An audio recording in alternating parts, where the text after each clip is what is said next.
Welcome to the Brimful Podcast. I'm your host, Pamela Tessman, a mother of two, an international board-certified lactation consultant, childbirth educator, and former doula and early childhood educator. I've spent 20 years supporting families, and I'm here to share insights, tips, and stories about childbirth and infant feeding.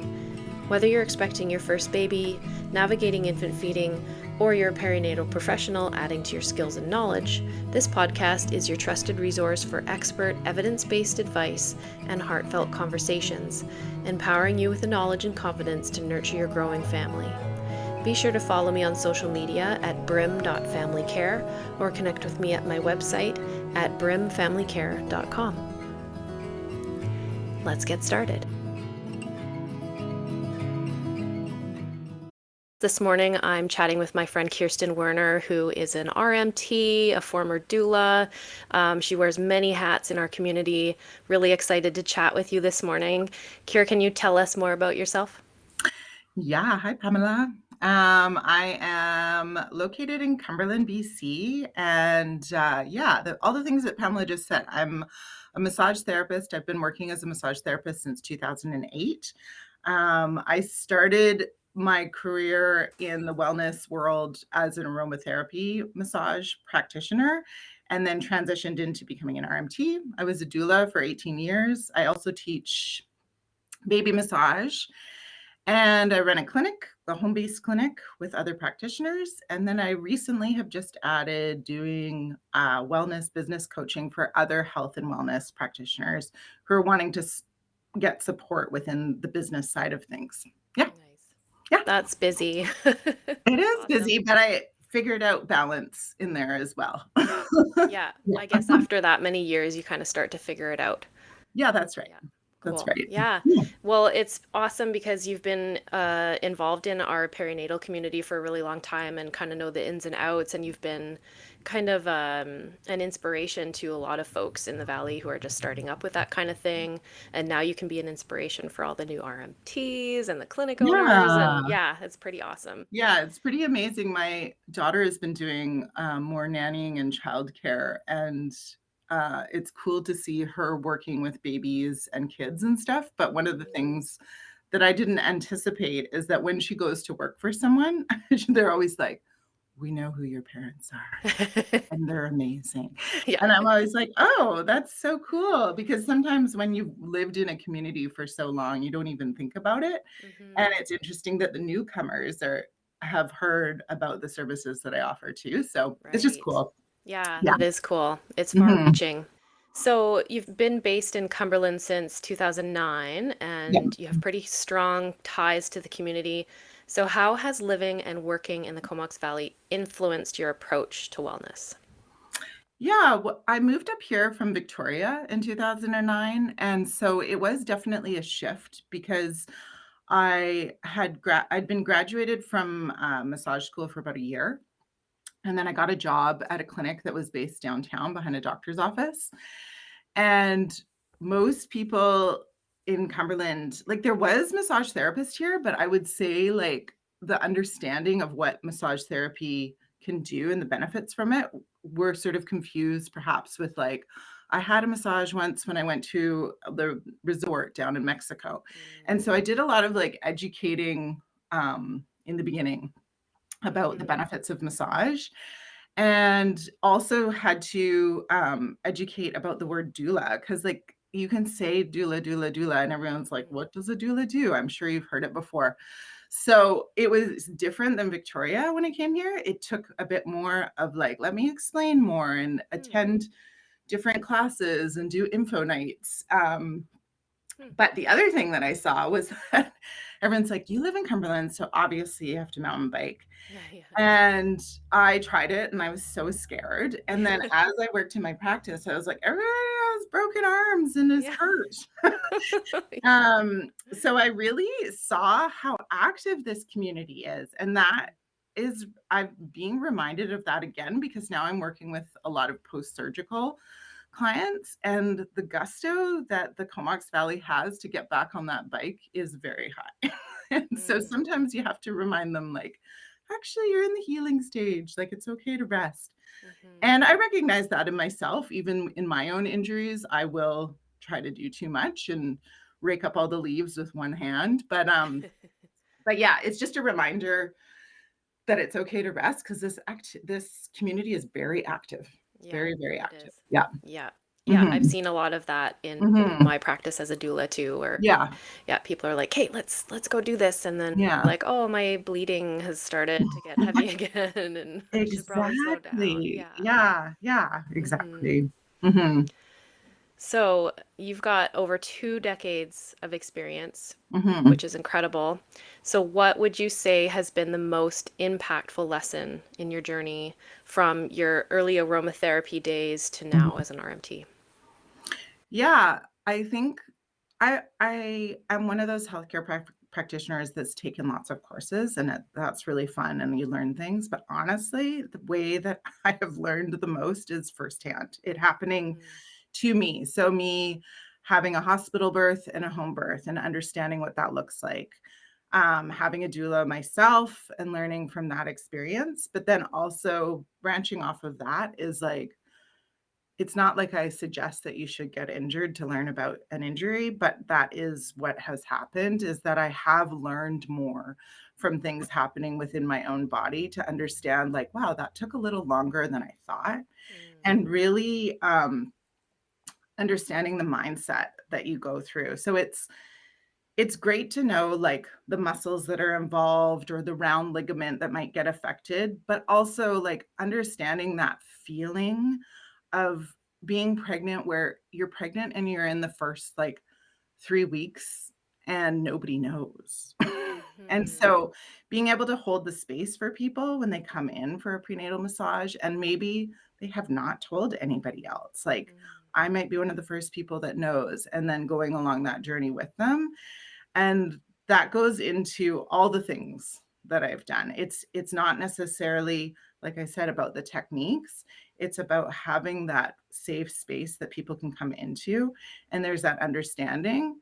And maybe it's not an exact thing that it's like, oh, I've exactly been through that, but it's more understanding that, like I said, that mindset that might come along with that experience that they're having, and having the space to ask them questions and really hear their story. mhm, Um, you could throw in the words of being trauma informed and all of that, but I mhm, think in the end, it's just making sure that clients like know that this treatment is a space where they can tell me things. And the more that that happens, the better the treatment's going to be, because that trust is really built. So, mhm. And I mhm. imagine that settles their nervous system a lot, is just feeling Yeah. safe in your Yeah. space and in your hands. And Yeah, yeah, exactly. yeah, that's Mhm. beautiful. Mhm. So recently, you've just completed really extensive training through the mastectomy guide for health professionals. Could you tell us about how this training has shaped your approach to working with post-surgical clients? Yeah, for sure. Yeah, I've been really lucky to have connected with Erin Price, RMT, and she started the Mastectomy Guide Academy, and it's new. I first connected with her in 2021, and she sort of put a reach out in our BCRMT Facebook page, like, who would be interested in learning more about mastectomy massage, and a bunch of people were like, yeah, yeah, yeah. So she put together her course in Victoria, and I drove down and went to it, Mm, and that was in October 2021. And it was interesting, even just doing that, I immediately started having people reach out to me. And then in December 2021, I was in a car accident that left me unable to work, but I mm, still stayed in touch with her and watched what she was doing. And I ended up taking a SCAR course with her and another RMT named Kathy Ryan, who's based out of Smithers and does a lot of SCAR work, and just connecting with other massage therapists who are learning this. And in that class, she was like, this is my next idea, is a 6-month academy. And I mm, was like, I'm all in. I love that idea. Um, and so I'm trying to think, I guess January 2023 was her very first one. And myself and another RMT at my clinic, Jen, both joined into the academy. Now, I already had a bunch of training with her. So I sort of joined in like a modified version, and Jen went for the full thing because she hadn't taken her courses yet. Mm-hmm. But um, yeah, it's amazing work that's really needed. Like the rates of breast cancer are increasing all the time. Mm-hmm. Again, it leads into sort of that mindful approach to treatment. But the other part for me personally is that it's very gentle, light work. Mm-hmm. And so you're providing a treatment to somebody who's going through a lot of medical treatments. And again, you're coming in where you want their body to feel safe and nurtured. So that could be a post C-section, that could be post breast surgery, that could be post top surgery. So you're also carving out the appointment time to be catered towards the inclusiveness of this specific appointment. Mm-hmm. So even though the approach to scars can be similar, each appointment is made for that specific person. Right. So yeah, I've been loving it, and it's really cool to see the people that are reaching out to us. We've had people reach out from Qualicum, Parksville. We're the only two RMTs with this training north of Nanaimo. We've had a surgeon come to our clinic and meet with us for the morning, Dr. Thompson, and want to connect with us so that she can refer her clients directly to us. Amazing. And so that collaborative care is huge. And yeah, it's just really nice how Erin's designed this course, and she's given a lot of that for the people that participate in the course to learn to sort of how you go out there. And then the other side note is that I've actually started teaching with it as well. So I also do the teaching portion of it, which is more about how to get your message out there with the marketing and the online booking. So that kind of leans more into my like wellness business coaching side, Right. but giving the massage therapist those tools as well. Yeah. Yeah. Mm-hmm. Awesome. Yeah. Yeah, and I got to experience your treatment firsthand Mm-hmm. because, as you know, I had a breast reduction Mm-hmm. 6, 7 years ago, and Yeah. so for those listening, I had a massage with Kirsten, even though my scars are, quite old now, but the treatment itself was just so lovely. It made me realize how much I needed that self-care in general. Mm-hmm. And of course, your hands were able to just sort of like sense where things were holding. And Mm-hmm. yeah, and it was just a really nice experience of just being cared for, and the space and the sort of feeling of the space was obviously very thoroughly thought about. Like I could tell you put a Mm-hmm. lot of time into Mm-hmm. making that space really comfortable. So I can only Yeah. imagine what others are going through when they come into your space. If, if they're Mm-hmm. dealing with cancer treatment and Mm-hmm. top surgery and all those things, they definitely benefit from that space itself and your energy being That's really right. kind and calm and Mm-hmm. caring. Yeah, Mm-hmm. it's so valuable. So Yeah, I'm that so glad that you're intention here. is really there, and I Yeah. and that I really love too. We're in a very busy world, and so Hmm. if you're a parent out there, you're thinking you might be doing something and trying to think of what you make for dinner. But in those moments when I'm in those treatments, what I actually really love about it is how grounded I can get and just be like, this is where I am right now. And Mm. it's really beautiful. For the listeners who may be considering post-surgery massage, Mhm. what benefits or support does it offer during recovery? Yeah, so I think we've touched on some there, which is just Hmm. having, first of all, that holding that space. But to get into more the benefits of the physical portion of it is the scar mobility. So scars can really anchor. So a scar is often, if you think about it like an iceberg, you have the top of the iceberg peeking out, and then you have all the bottom of the iceberg under the water that we can't see. And that's a lot like scars. So you could have the little scar here, but actually the scar tissue underneath can go quite deep and go Hmm. to other areas of the body. So Oh. I'll often explain to clients, like, say something like a C-section scar, that if you have a scar and it's at the base, it could still move my like, I'm down by my belly right now, but it's still, see how it's moving my sweater up here. Mm-hmm. That can tie in. You can have people that go and have C-sections and they're like, yeah, my right shoulder's killing me. It must be from the baby. Wow. But there's actually like a fascial line that's going down to that scar. So scar mobility is huge.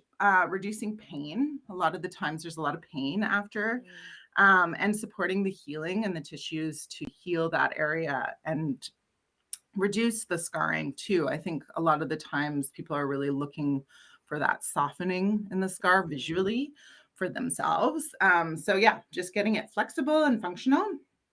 And then same with people that are coming in for like top surgery. It can help to manage the swelling, or breast cancer surgery too. It can help to manage the swelling.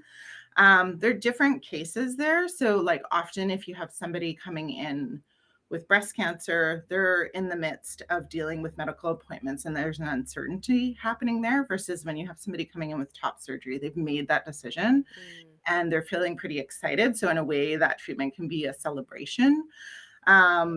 So that's just part of it. And then it's also, reconnecting with the body is huge too. Often people are like, I haven't touched the scar yet. And that's okay, because they feel scared to touch it, or they're not ready to connect with it. And so one of the home care exercises that I'll give is just like with clothes on, just like placing your hands at that scar and just sitting with it and recognizing it. And that can really help because it gets you connected with that part of your body again.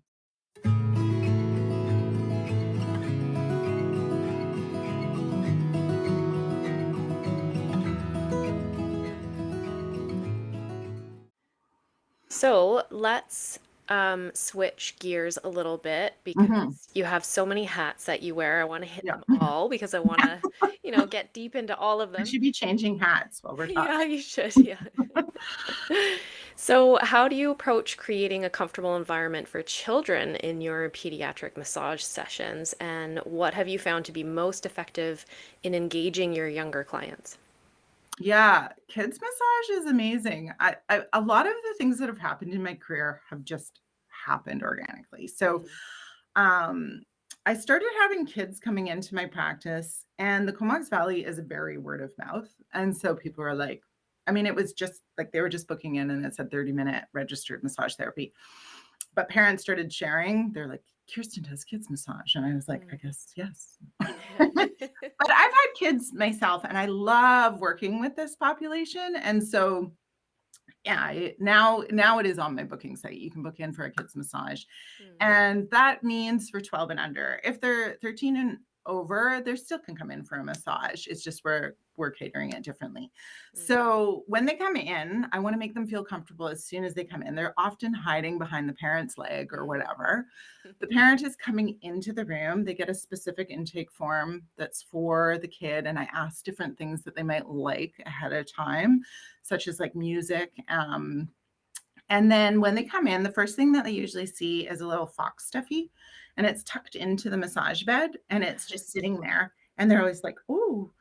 And I'm like, "Oh yeah, that's Foxy. Foxy always shows up early and wants to have a massage." And so we have lots of Fox things because my husband's last name is Fox and my daughter's last name is Fox. So this fox stuffy is there.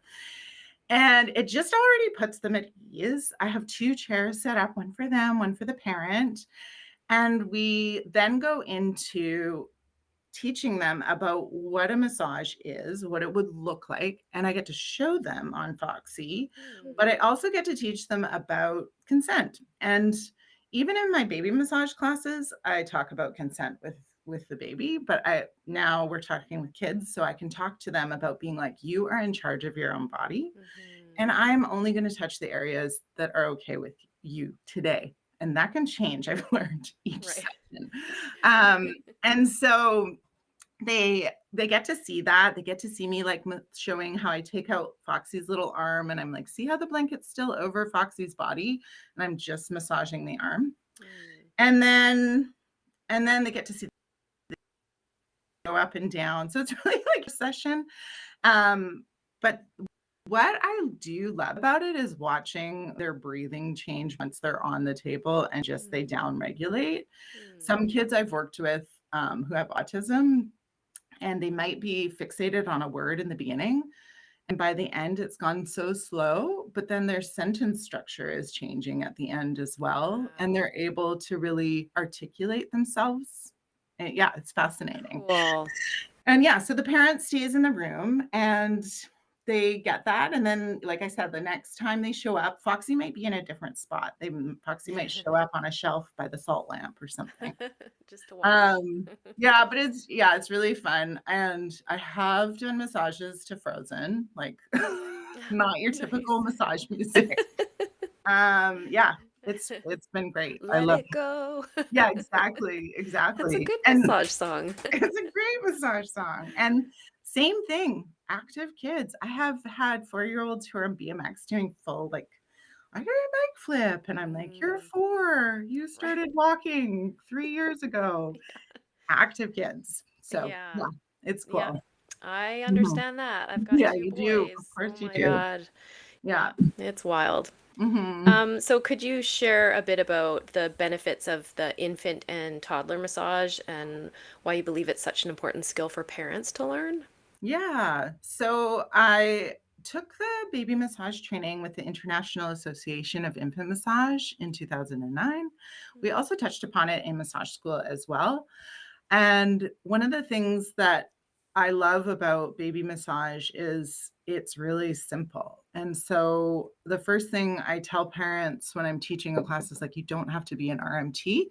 This has been around the world for generations, and there's mhm, different cultures where it's really part of having a baby. So the woman that started the association, she originally in the 70s volunteered at an orphanage in India. mm, And when she was working there, she saw the other people that worked at the orphanage massaging the babies with sesame oil. And she saw how much the babies got out of it and how good it was for their own development because they were in a situation that was difficult, right? mm, Difficult for those growing and development aspects, but they were still flourishing. So she brought that back into her own world and gave massage to her own babies. And then people are like, I want to learn that. And she taught it in her living room. And then it became bigger and bigger and bigger. wow. And so um, yeah, you can do baby massage anywhere and you can do it with oil or without oil and you can do it while you're traveling. But there's a few different benefits and often when people sign up for baby massage, the top reasons that they want is sleep for sure. They're Mhm. like, oh, sleep. I always think parenting would be amazing if it came with good sleep. Like but it doesn't. And then the other part they always say is digestion, and then teething often comes up, and those are things that we addressed in the class. So it can do improve sleep patterns. I have done just like mini intro classes at like the little village store, and then afterwards got a text from the mom being like, "Oh my god, my baby slept for like 2 hours afterwards." Oh, lovely. Um, so that part's good. And then it can help with all the systems in the body. It can help with increased flexibility. They're learning like cross body motions and brain development can help with that as well. Mhm. Um, but also it's just really cute and like in Yeah. the room with like 10 babies getting massaged. And if they all happen to sync up, which oddly does happen, Mhm. where like say they're getting like a face massage and they're all zenning out and like you just have to see this sea of these zenned out babies happening. Aw, cute. And then they often sync up with all crying together at the same time too. Right. Aw. But yeah, I do the baby massage and then the toddler massage. I don't teach those classes as often, but it's the same thing, like kind of like doing a kids massage.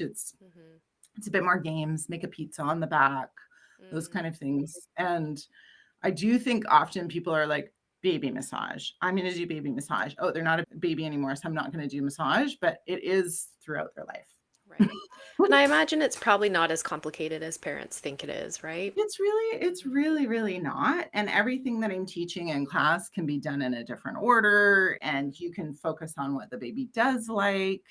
You can teach the siblings to do it, grandparents to do it. I really like it for like a partner that's going to work. Mhm. It's a great way to come back and connect with the baby. So, yeah. I was going to say, yeah, it's nice Mhm. for maybe a non-feeding parent Yeah. to be Yeah, able to exactly. bond with their baby. Yeah, Yeah. exactly. Exactly.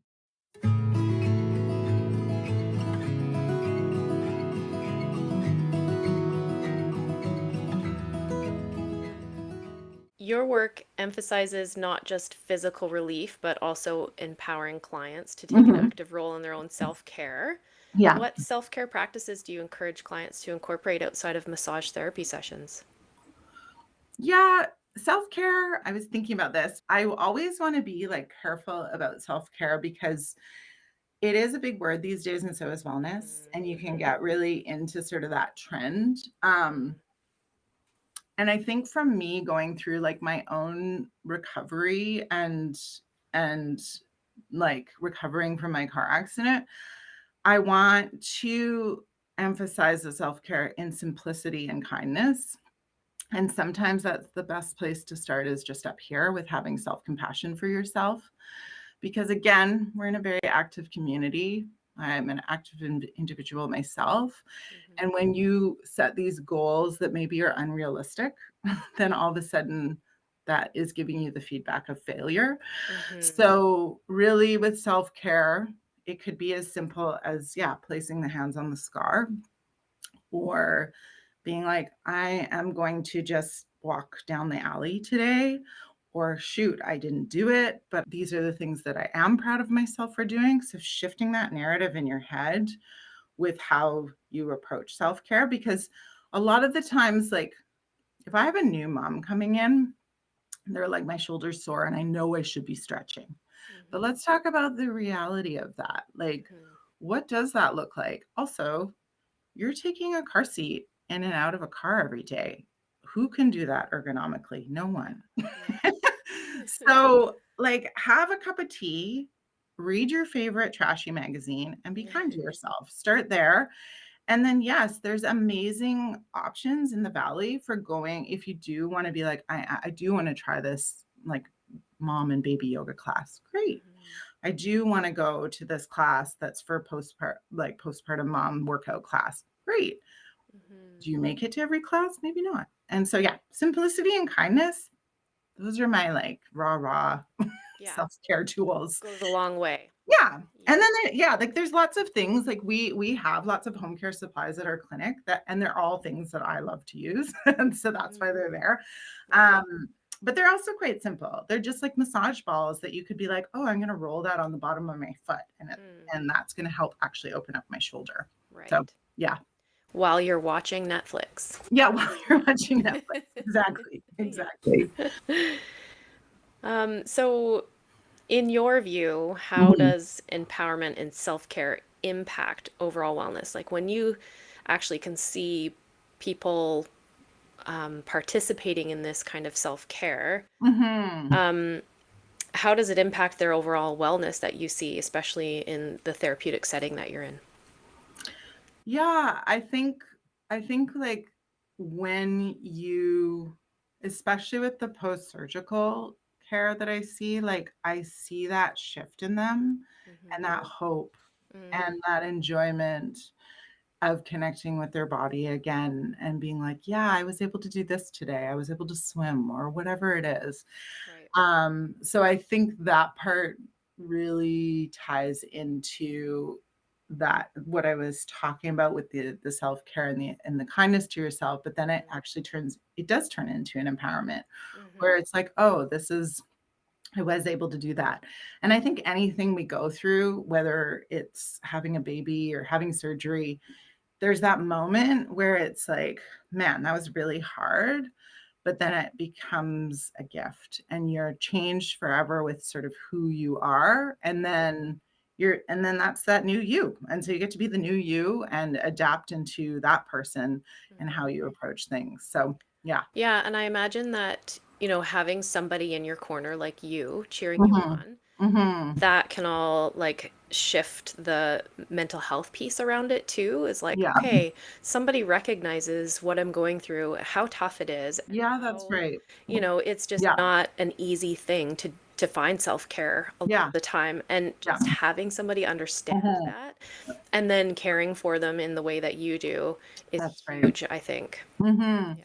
Yeah, I think it makes you not feel so alone, and Mm, that also happens in, like, the baby massage classes that I teach, is that you've got then a group of parents together, and then if they feel safe enough to share, which often they do, then all of a sudden you have 5 people in the class saying, "Yeah, actually, my foot's been going numb since I had a C-section as well." mm, And so then they can hear that, and then I can be like, "Well, let's talk about what's mm. happening there."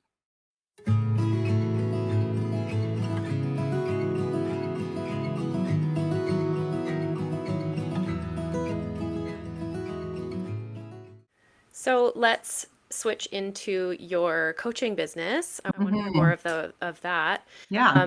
So how did you come to offer this service, and what areas of support do you find are the most needed among practitioners? Yeah, for sure. This has been an interesting one for me because, um, yeah, I've been working in the health and wellness industry for 20 years. I'm always happy to share. I'm always happy to share and collaborate. So I am that person that over the years people are like, "Hey, can I pick your brain on this?" Mm. Or whatever. I might get a message from someone being like, "How are your emails so pretty?" Which is cute. So yeah, so I was just puttering along and doing my thing, and all of that was happening. And I was actually working with a local coach just before my accident, and she started putting that into my ear a little bit as Mm, well. Um, and then when I was in my car accident, I had to keep my clinic open for 2 years before I was able to return in 2023. wow. And so all of a sudden it puts everything in a different light. So you're looking at like, how do I keep my clinic open? Is somebody filling the soap? What's happening here? Right. And you start really honing in on your systems. And when I did hone in on those systems, which included like, please do not text me. This is how I need to be communicated if something's Mm, needed in the clinic. All of a sudden, you're like, why didn't I do that before? right. Um, but then the other piece of it was that myself and some of my family members that were involved were going to clinics to get treatments ourselves, right? Mm, And so that was super interesting too, to experience like how easy is it to book into this place?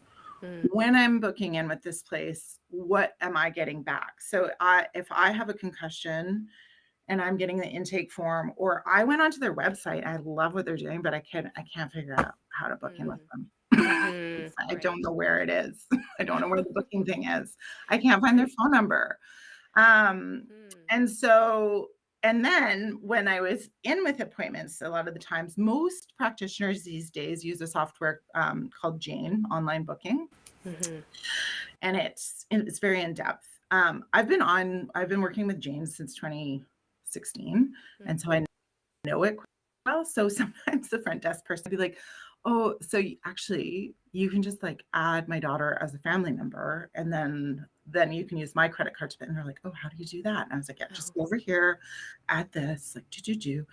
And so it was just kind of fascinating, and how it was awesome. It was awesome to be able to be like, "Oh, I'm helping you." But Mhm, next step was that I won a contest through Jane to go to this retreat down in Vancouver, Washington. mm, And then that retreat was for wellness clinic providers, like wellness center providers. And it was the first time, kind of like everything we're talking about, where all of a sudden I was in a room with all these people that understand what it's like to be a clinic owner. And it doesn't matter what you do. You can be a doula, a lactation consultant, an RMT, but you could also run a brick and mortar, run a gas station. We're all connected because we run a business, and there's these underlying business parts of it.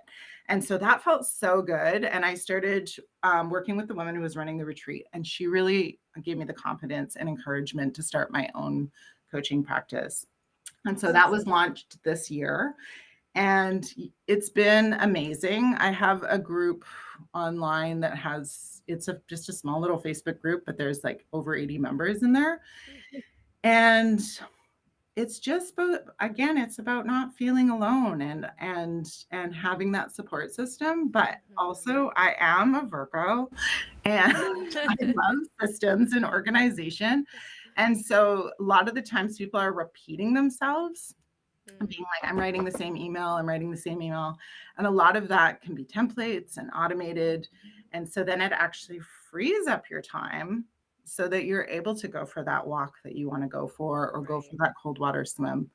And that is key. Healthcare practitioners take care of people and often forget to take care of themselves. Yeah, I was just going to say, shifting any that. opportunity to disconnect Yeah. is really valuable. I'm finding Yeah. that in my practice too, that, I love what I do, but I do find that I get home and my brain is still thinking about these clients. And Yes. even sometimes I'll be like, "Oh, I should mention that to them," and I'll get back on my Yeah. computer and I'm like, "Oh, I really need to let go Yeah. because I don't want to burn out. I want to keep That's doing right. this." So That's right. yeah, I love systems too. And I think, yeah, what you're doing is great. Yeah. You're just filling all the gaps in the valley is what you're doing.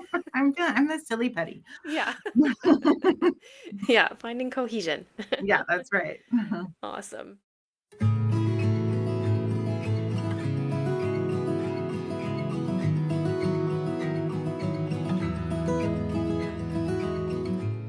So when you're not working, you enjoy your family time, I'm Yeah. sure, and contributing to the Comox Valley community. I've seen you do lots of different roles in the community over the years. Could you share what community means to you and how your involvement supports your work? Yeah. I love collaboration and working with this community. And it's been really cool to see over the years. And we're obviously in a growth of the Comox Valley right now. So that's been interesting to sort of intertwine the newcomers and the people that have lived here for a long time. And so I had a really cool thing happen last summer where a client who came to my home-based clinic was a yoga teacher, and she she was like, she just moved to Cumberland. I think she'd only lived here for like 2 years or something. And she was like, I'd love to teach yoga in your driveway. And I was like, huh. I was like, I'm willing to talk to you about that. So we met and I showed her all my yard and we walked around, and she's like, no, I really picture it right here. And I was like, okay, but This is not the this is greatest like, this is funny. spot in I my don't know. I yard. Yeah. can't tell. And she's like, no, like, and I was like, okay, let's go with it. So we launched a trial on June 1st, which June is Pride Month. And we did it as a fundraiser, and we had 25 people show up. Wow. And it was so awesome. And that just shows this community. Like, it wasn't just people from Cumberland, it was people from all over. And it was great because we were able to give all the money to the Pride Society for their Pride Parade.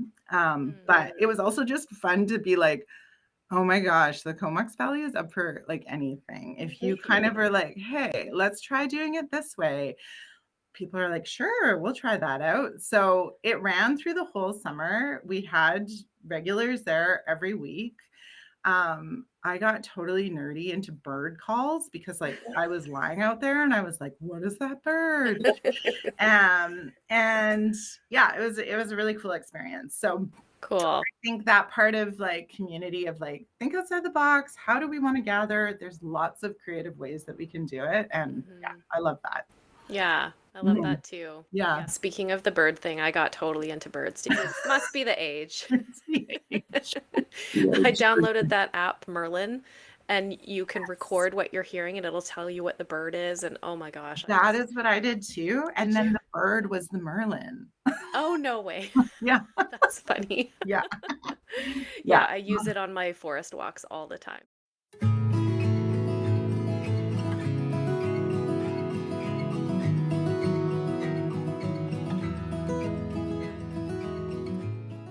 So what do you envision for the future of Cumberland Village Wellness and your work within the community?